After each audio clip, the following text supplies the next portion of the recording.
All right, well, it looks like we're live now.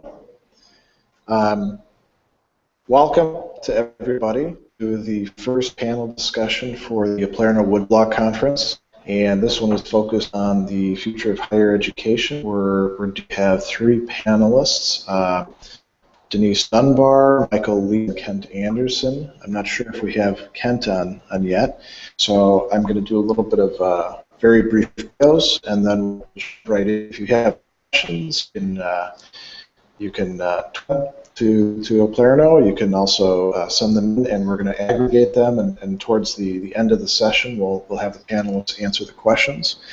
Dr. Denise Dunbar is an activist educator. She focuses on social justice issues in particular in K through 18s, talking about higher ed as well as K through 12. She's an education consultant working on issues of equity, going beyond equality. Michael Lee is the owner of Burlington's. He's an accounting and management consultant. He has a very interesting model for what he's doing with that sort of thing, and he has a lot of interesting ideas about higher education as well. Kent Anderson, when he's able to join us, is Pro Vice Chancellor at the University of Adelaide in Australia. He's moving to West Australia to be the Deputy Vice Chancellor there. He's a professor of law and Asian studies and does work in computer studies. So welcome to all of the panelists, and is everyone ready to start? Yes. So let's talk at the beginning some really big picture questions about changes in education. And so the question that I want to put to each of the panelists in turn, and you can take them in whatever order you like, what are the most challenging changes that you see in post-secondary education? And we could talk about the American system, or we could talk about the worldwide system. Well, I can see that affordability happens to be the #1 issue that creates lack of access. In other words, we all know that higher education has been that dream, that vision, to open up opportunities.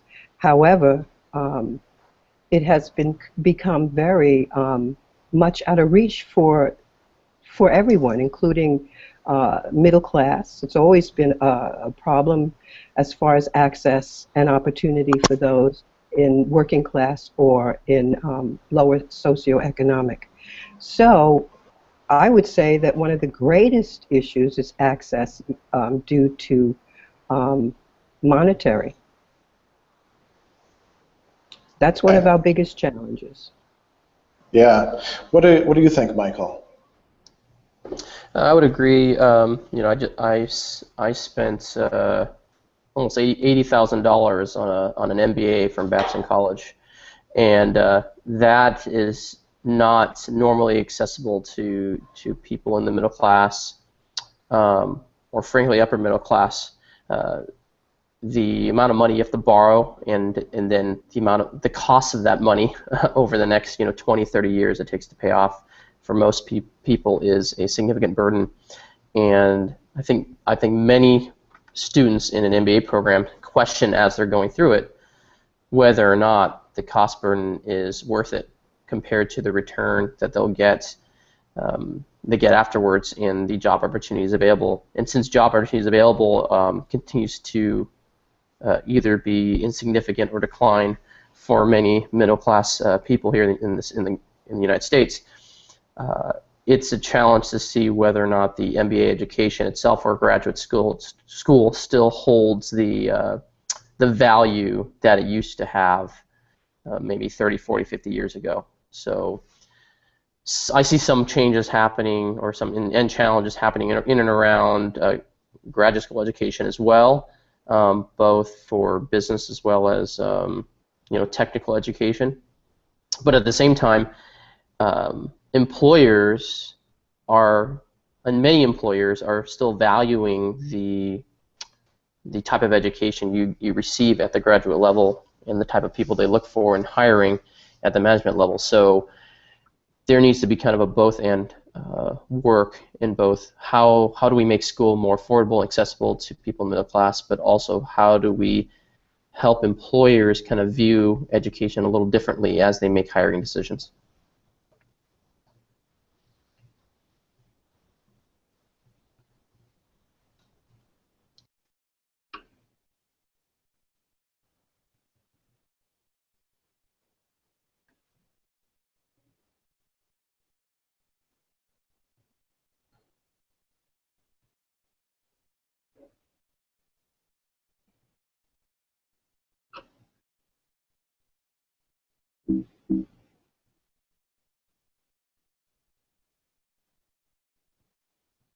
Aside from some of the financial challenges that students and families um, are faced with as far as access to higher education, I also see that if we're looking in a global reference, access on a global scale.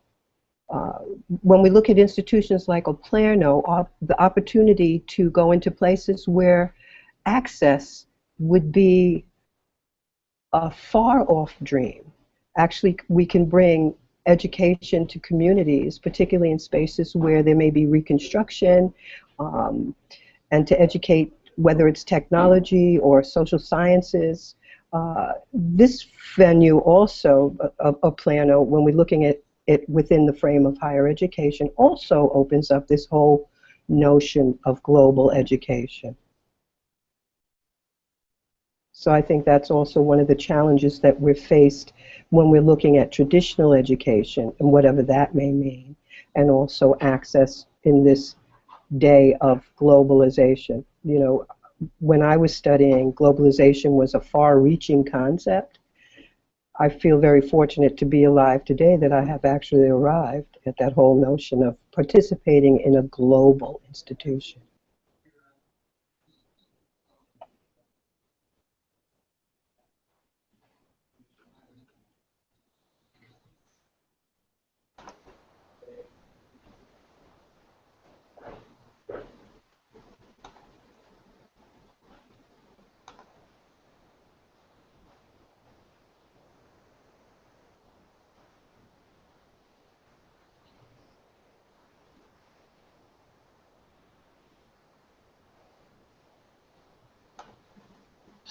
All right, I am back. Lost internet connectivity here for a moment. Is anyone else hearing me on that part? Yes, we are Yes. here. So I lost discussion a bit into Michael's own discussion about challenges in higher education, and then you guys have talked about student loans as a particular example of. That seems to have become a major issue. You know, we can talk about is there a financial bubble in terms of student loans, or worried about when all these things are off. But you know, access. Student loans have been one of the main ways in which access has been opened up. But then, as Mike was pointing, there's really a lack of access that's coming about and graduating. You know, sometimes decades to pay these loans back, and that they don't open up as many opportunities for doing the kind of work that they wanted to do, the sorts of things that they were studying to do. What's your take on that?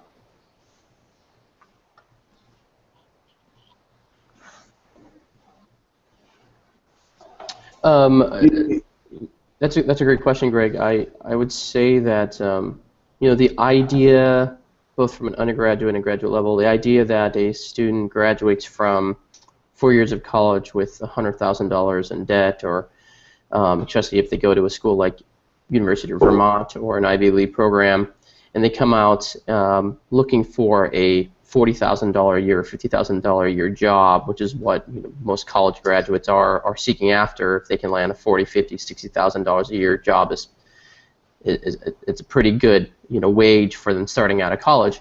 Well, at $100,000+ in student debt, that's a crippling amount of debt, and requires them to make lifestyle choices that previous generations probably did not have to make, such as living at home longer, maybe living with roommates longer, not being able to get married as soon as they want, not being able to have children. So we're not just seeing this affect their career choices and or affect educational choices, but this is affecting holistic lifestyle choices. So as as previous generations who were encouraging their children to go to college and university at all costs and to go to the best schools possible and honestly to study whatever you want to study, whether it's art or poetry or philosophy or business or engineering, I think the ramifications are, as some students walk out of college with a liberal arts degree and realize that job opportunities are not as cost effective for them as maybe if they had studied engineering or business. We have some challenges for a large amount of people. I mean, you're talking thousands, if not millions, of people who are burdened by debt and now having to make really lifestyle choices that they were not told or educated about before they went into college. So we're literally within 4 years, they've changed the trajectory of their life, not just from a career standpoint, but from a lifestyle standpoint. And so, a 22-year-old who thought they'd be married and have kids by the time they're 25 can't do so, can't afford to do so until they're 30 or 35. And that is unfortunate, and it's unfortunate for kind of society and our country as well. Denise, would you like to come in on this one? Well, sure. I once again, I'm going to go back to the whole reference of this is also an opportunity to go grassroots and actually become in charge of our own education. We have early philosophers that talk about the value of education, and one thing is that the student's best value is being in charge of their own education. So Oplerno gives you the opportunity to really be in charge. You have more commitment, more passion, more heart when you have a true participation in how you see your education opening up. As well as, we live in a world where there are places that folks don't have access. For instance, across the globe, we know that girls and women have been left out of the paradigm. And this kind of venue, Oplerno, affordability, a plethora of courses from traditional to non-traditional, afford an opportunity for those who traditionally and generationally, still in our world today, that have not had access. So when I think of this, aside from affordability, I also think access to traditionally bypassed communities where the time has come where access, and we do know, we read about it all the time, this is not news, women and girls have very little access to education.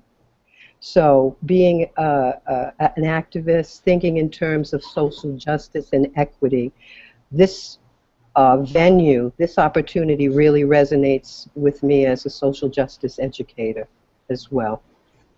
Yeah, this is an interesting area where the American scene and the worldwide scene differ so vastly because the majority of students this generation, as we know, in American colleges are so that's been pretty well dealt with, and we're having a lot of trouble with retaining male students. There's a lot of discussions about precisely why that's the case, so we don't have to go too deep into that. But you're right, worldwide there's a great lack of access.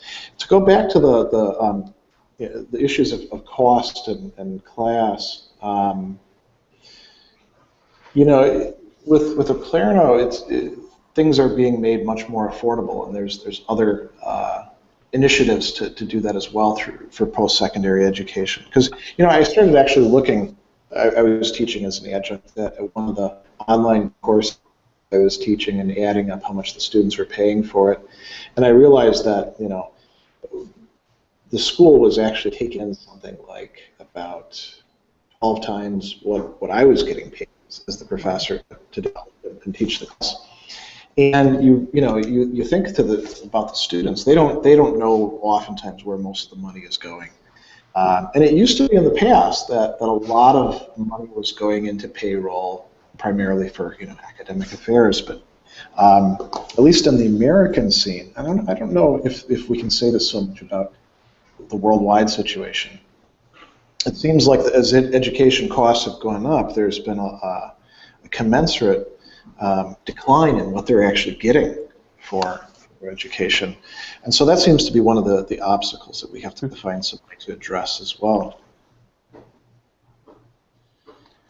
Right, I agree with you, Greg, and also I think the challenges there is as you make education more affordable and as viable opportunities like what Alplerno is offering, the question that remains is how do you get the word out to students across the globe that the Alplerno brand will hold as much staying power as the brands that in American education has held, brands that are known as students as parents help their high school graduates enroll in colleges and apply to go to colleges and consider where to get their education, and a student says, well, I heard about this platform called Alplerno. Yeah. How do we get these more affordable and alternative means of education out to students and to gain the confidence to say, no, this education is both quality as well as it has the staying power and the brand recognition that these other education institutions have. And obviously it means getting as many people as possible to experience the type of education that Alplerno is offering and what they can learn, and then obviously the post-education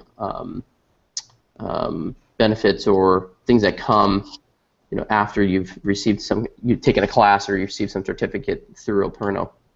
So there's kind of this both the cost issue, but then as well as the quality and type of education you're receiving, and how can you then take it to the marketplace and utilize it in life, and those are the challenges that it seems like Alplerno is going to be able to tackle.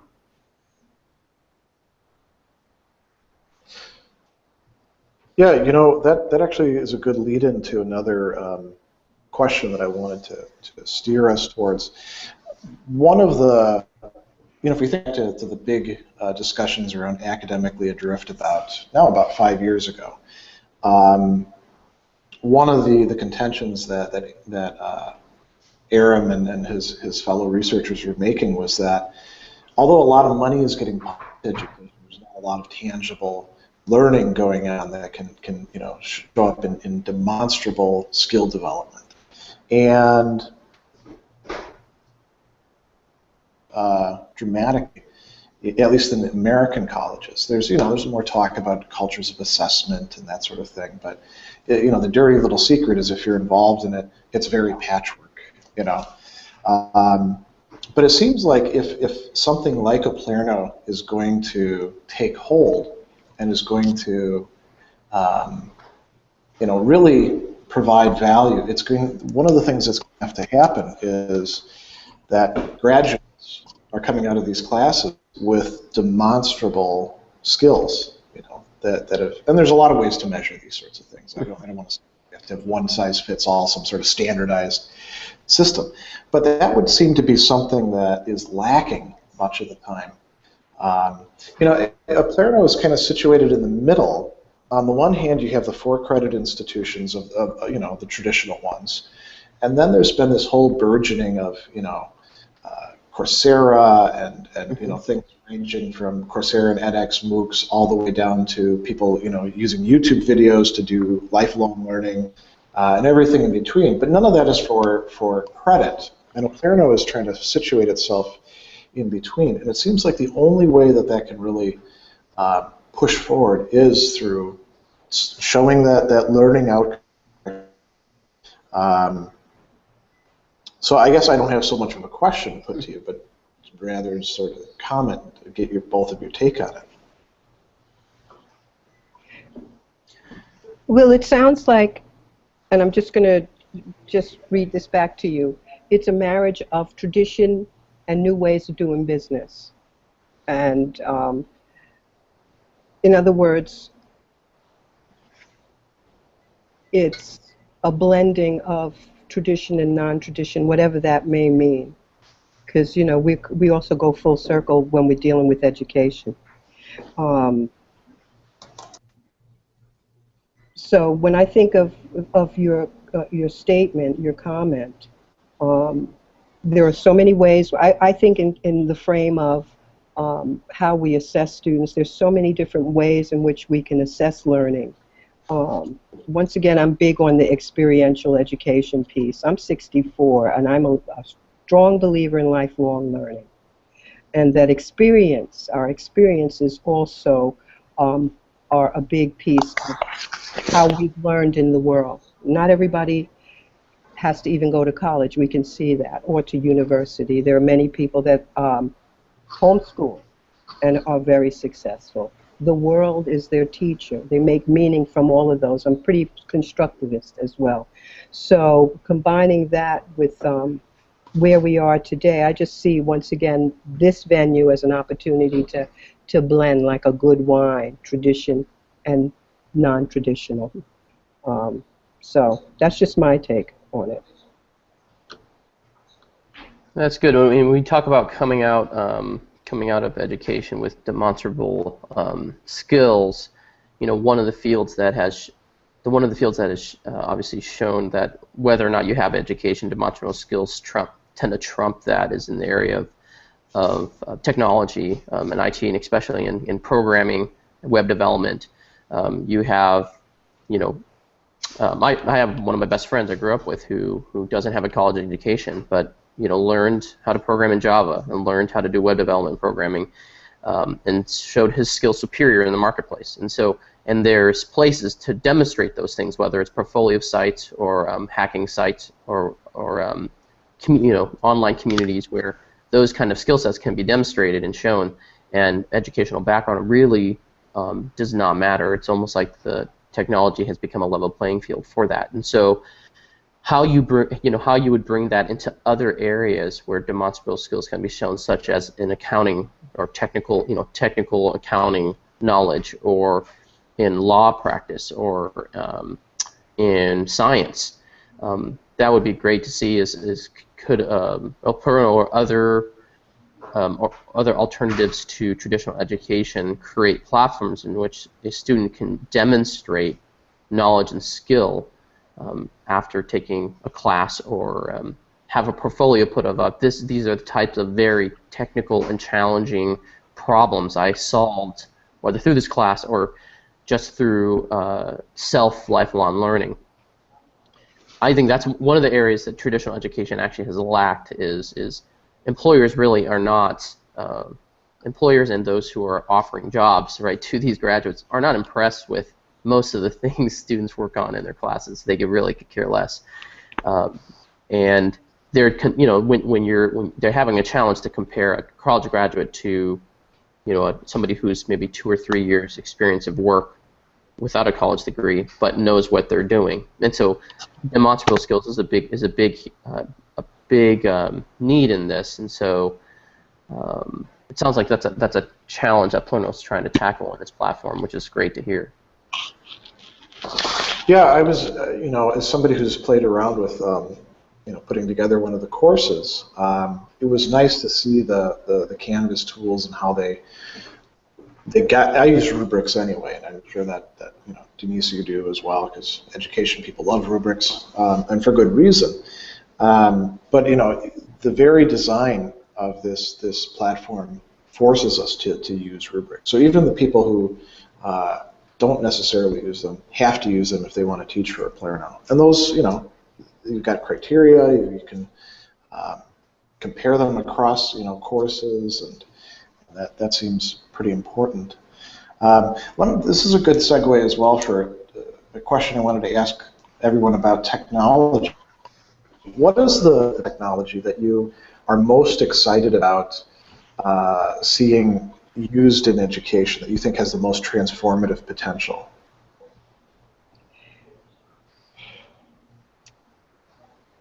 I like Canvas. I like the fact that you can have technology that enables students to access not only information, the rigorous part, but also the social aspect. The fact that you can connect people, and I think I mentioned this before. I'm a major people person. I believe that some of the issues that we've been born into, if we could just connect people, and I'm not just talking about chosen people, but I'm talking about everyday people across the globe. I'm talking grassroots here as well. That we can connect people that who knows what can come out of their interactions with each other. I'm not big on debate, but I'm surely big on dialogue. And nothing more gifted to us than to have this venue and to connect people across the globe. Just regular, everyday people that have ideas that have not met the table that can really help us find solutions. I'm solution-oriented as well.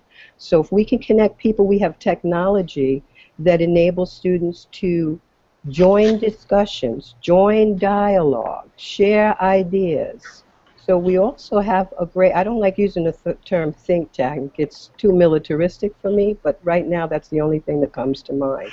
We also have a space where people can bring ideas, use the technology, and to also create maybe lifelong lasting relationships across the globe. Yeah, course management systems, whether it's Canvas or Sakai or Blackboard, have really transformed the way that we, for those who are using them. Of course, there's many instructors who get enrolled and they never actually use them for their classes. I use them even for my face-to-face classes because there's so much you can get the students involved in outside of the classroom with it. Online education, it's just, it's a must. What about you, Michael? What do you think is what do you see as the most transformative piece of technology? Greg, I had a hard time hearing you, but I'm assuming you're talking to me.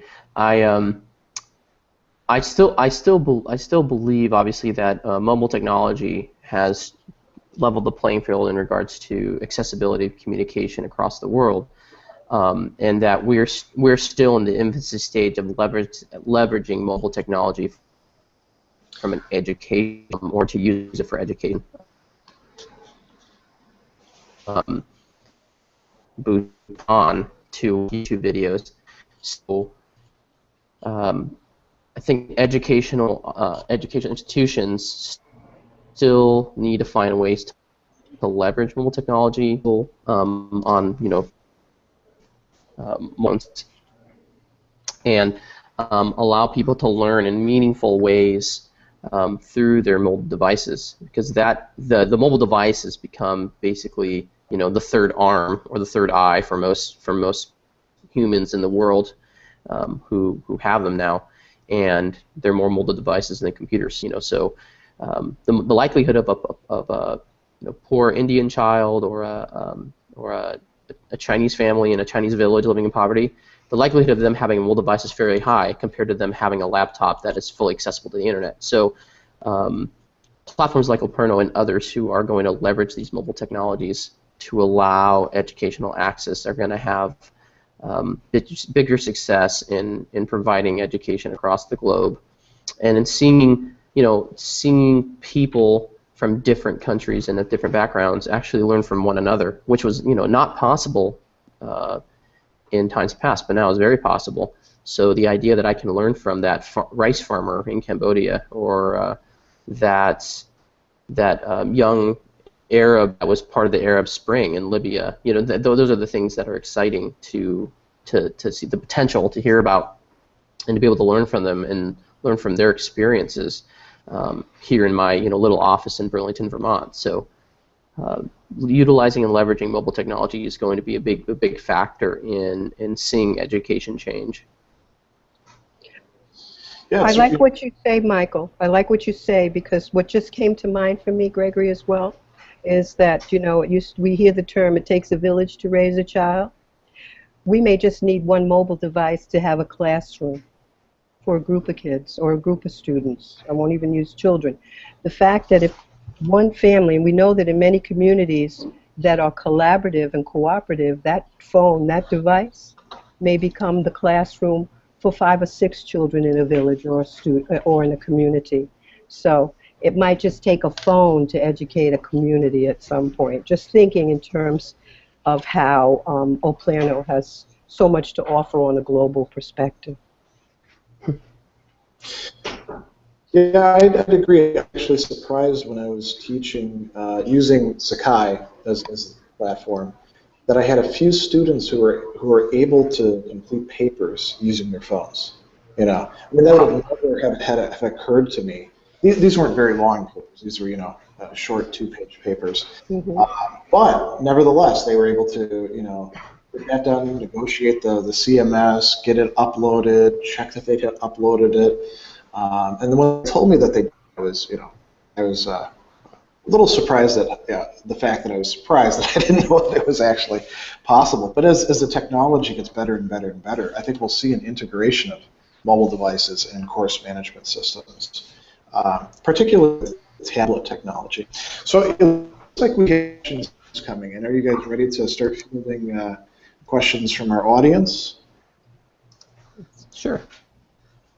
So here is one question, and this is an interesting one. How is Oplano going to keep costs low in order to compete with something like the University of the People, which is fully accredited, the British institution? Which I suppose if you had to pick something that was, I don't want to use the term rival, but a similar institution, I guess it would be the University of the People.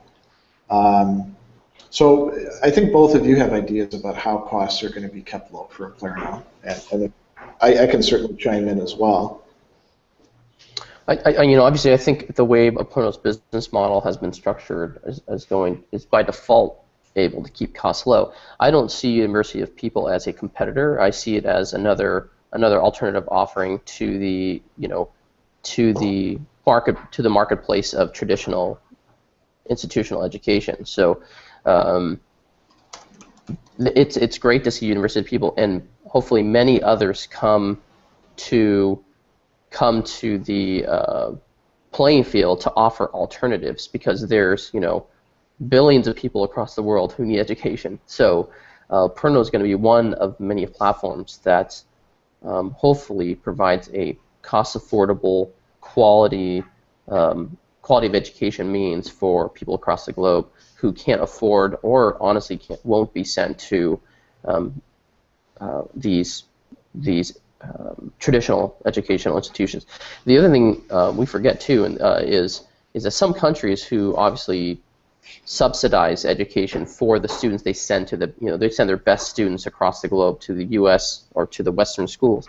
That leaves millions of other students who didn't make the cut but are probably as smart or probably could be as talented as the ones that were sent. So when countries are sending a limited pool of students to the Ivy League schools or to Western institutions that can afford them or that pass the rigorous standards of those countries, entrants like Oplano or University of the People offer alternative means for them to get education, when in the past they would have to have basically taken second-class or third-level jobs in their countries. So how do you keep it? Well, I think Oplano's got the business model set right so far, and as Oplano grows, you'll be able to learn more and more how to keep that low. And obviously, one obvious probably no-brainer way to keep costs down is to never buy a building, is to never have a campus, to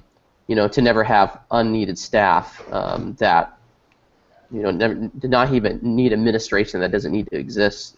Much unlike universities and colleges that honestly have staff because they needed to exist based on their business model structure. So. Thank you, Michael, and I want to tandem up against on that. Oplano knocks up against those traditional paradigms in education. Once again, I'm going to bring it up. There's nothing wrong with collaborating. Who's to say that we can't create a relationship with the University of the People? You understand what I'm saying? We're doing the same dance, and you're right. The model places some amount of security as to our success, but at the end of the day, these models are going to be popping up, and competition, when it enters the dialogue, is the corporate talk.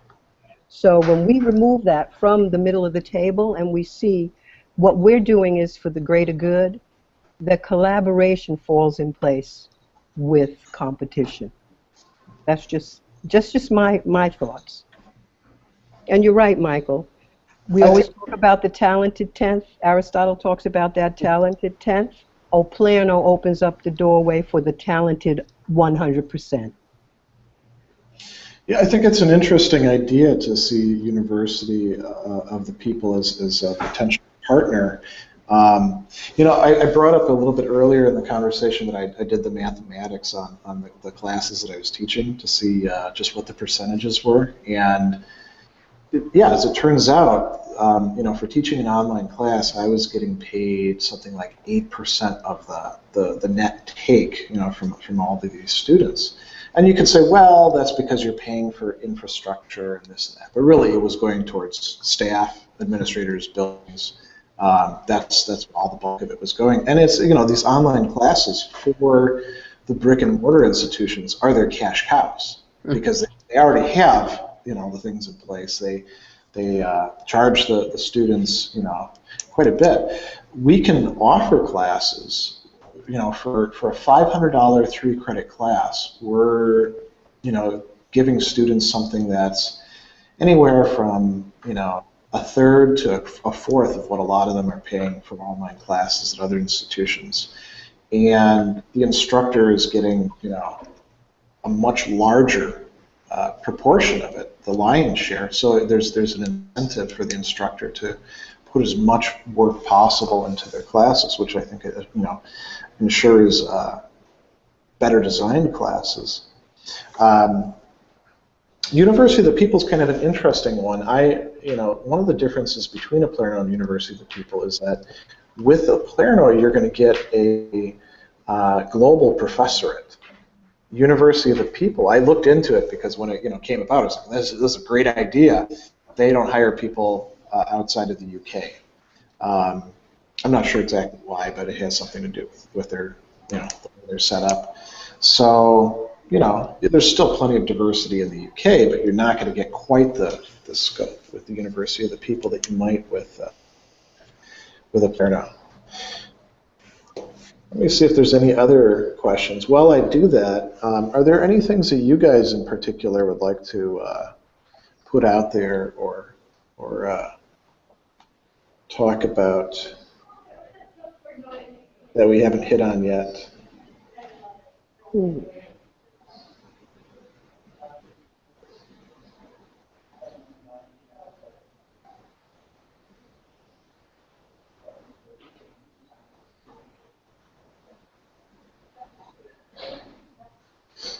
Well, I could just a small addition is that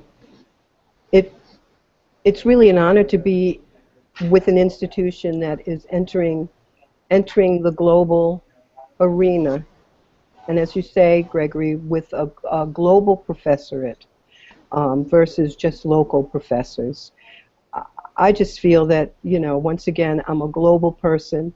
I think of all of the life that I've lived and all of the solutions and all of the queries on how we can one, have meaningful lives, and two, have a better place to leave those who have yet to come. So once again, I think Palerno once again offers us that opportunity to really look at the globe and learn. As an educator, I also am a great believer in education being a two-way process. That whenever I enter into relationship of teaching with students, I also gain something from it. So once again, here's an opportunity to make meaning as a teacher instructor, as well as participate in the education of students that come through this venue. Okay. We have a follow-up on the question with the University of the People one. It looks like it was coming from Twitter, and I clipped a bit of it off. One of the things that they were asking sort of on the back of that is, they brought up the MOOC question, and I think it's good to emphasize here, and I invite both of you to weigh in on this. that Aplerno is doing something very different than MOOCs. MOOCs are massive open online classes, so they can have anywhere from 500 to 10,000 people enrolled. Aplerno classes are capped at 20 or 25, so that we preserve the small classroom dynamic. And having taught online classes myself, once it gets past about 30, it's much more difficult to build community with the students, to have the sort of continuity and contact that you want, just as it is with a large base lecture, So Aplerno is doing something very different than what the MOOCs set out to do, and I think we'll have much better success rates. Although that's looking at the stats on the MOOC, setting the bar low. So what do two of you have to say about that? I agree. Setting a limit enables the classroom to have a level of intimacy. And you're right, I couldn't even imagine what it would look like on a global scale, having like a super lecture online with 100 or more students. And there's something about the intimacy piece that's really important as well. I think with the MOOC thing, part of it was they were billed as you're going to get to study with a superstar. Like in my field, it was Michael Sandel's, course on justice. But you're not going to interact with Michael Sandel. You're going to interact with somebody who's hired to answer student questions, essentially a TA. And you're also going to engage with his YouTubes. Didn't Sandel just run a whole series through Harvard? Yeah, and they're pretty good. Sandel's a great speaker. He's basing this on his book, and YouTube can be quite interactive. I actually use YouTube videos in my online classes with my students because it gives them a sense of being in the classroom, and they like that quite a bit. You got to be an engaged speaker, and Sandel is. But it's the classic problem that Plato had Socrates bring up in the Phaedrus, which is books are frozen letters, and even YouTube videos are frozen letters. You can type in a comment and say, well, hey, what about this? But it's up to them whether they're going to respond to it or not.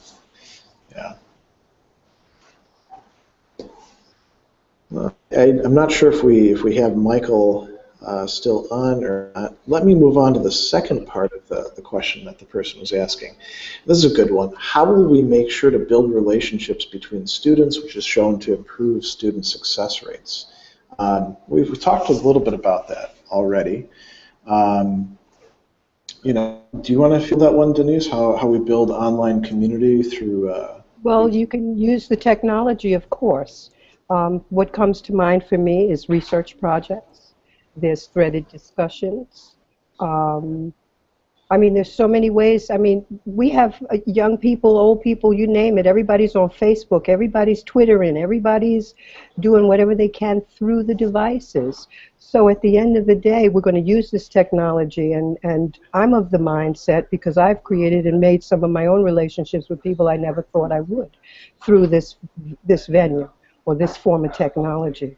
So my recommendation is you have a rich curriculum. Group work is not only for K through 12. Group work is we have research scientists working for 20 years. It's not a new phenomenon. We're just taking it and using it to the best that we can through this medium. Yeah, I'd agree with all of that. I know in my classes, one of the things I do is I use the course management system to provide as many different ways of accessing the material as possible. So for some people, they like watching a video or listening to a podcast. Other people, handouts are very helpful for them.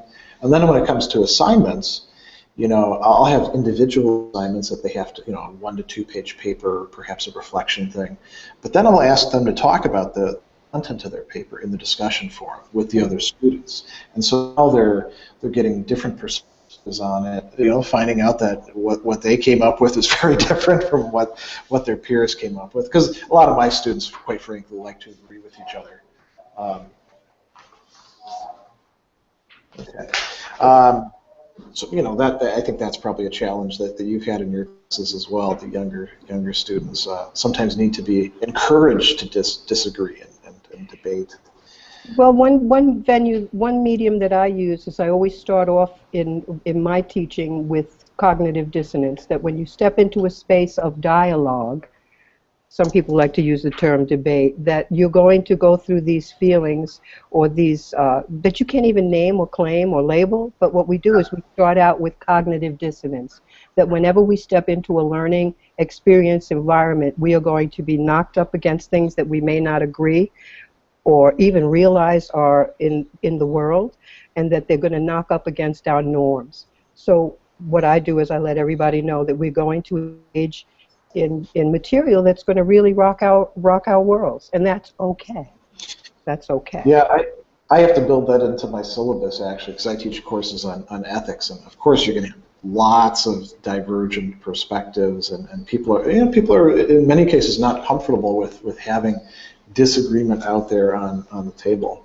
So we should start bringing this to a close. I think that it would be interesting to. One of the things I was thinking about, this panel was on the future of higher education, and I guess as sort of my closing thoughts, and then I'll let you do some closing thoughts as well. I think we'll talk about futures of higher education. It's not completely fixed, and depending on whether we embrace the technology and try to use it for opening more access, for providing actual demonstrable skills. Development for opening new networks. That's one future. Another future is that higher education keeps on doing what it's doing already, not particularly successfully, but it's not a foregone conclusion that there will be an automatic opening that occurs through the technology. It's up to us to actually push it through. So that's my take. And Denise, I'll let you have the last word. Well, thanks. I'm known for that. I look at the future of higher education. You say we have to set some, we have to look at that because we have challenges, but I also look at it in terms of the broader picture. In other words, the future of higher education can also be contingent on how we set primary and secondary education straight. Now, I'm going to leave that open, but that's something that I look at as in the work I do. When we start from the cradle, it'll help us to where we're going when we get to that space called higher education. So I'm going to leave you on that. Just a little thought. So I want to thank you. Thank you very much for joining me, and thanks to Michael as well, and to Aplerno for hosting the first panel of the Woodblock Conference. Thanks to all of the viewers. If you're watching this in the YouTube feed afterward, there's always the room for asking questions, making comments. The interactivity doesn't have to stop here. But this is where the discussion for this part of it does have to end. So. Thank you.